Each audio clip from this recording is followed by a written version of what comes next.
ఈ బౌల్తో నేను brown rice తీసుకున్నాను. ఇది బ్రౌన్ రైస్ పాయసంకి ఇది గీ కొంచెం హీట్ అయ్యాక తేజ్ పత్తా వేస్తాము.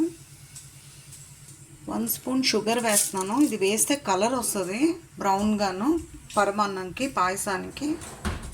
ఇలాగ షుగర్ మెల్ట్ అయ్యాక 3 కప్స్ వాటర్ వేస్తాము.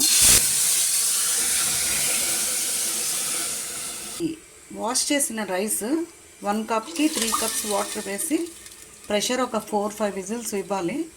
ఇలాగ పాయస్ బాగా దగ్గర పడ్డాక గీ వేస్తాము. వేసి డ్రై ఫ్రూట్స్ వేసి వేపేసి అందులో కలిపేయడమే.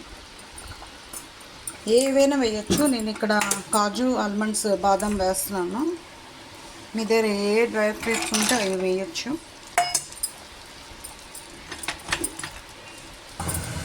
ఇలాగ డ్రై ఫ్రూట్స్ వేయాలి. పాయసం ఇలా వచ్చింది ఫ్రెండ్స్. మీరు ట్రై చేయండి. దేవుడి ప్రసాదం కింద ఇలా వచ్చింది ఫ్రెండ్స్. బ్రౌన్ రైస్ పరమాన్నం మీరు కూడా ట్రై చేయండి మీ ఇంట్లో. థిక్గా అయ్యాక అప్పుడు దగ్గర పడ్డాక అప్పుడు ఆపాలి. Thank you for watching.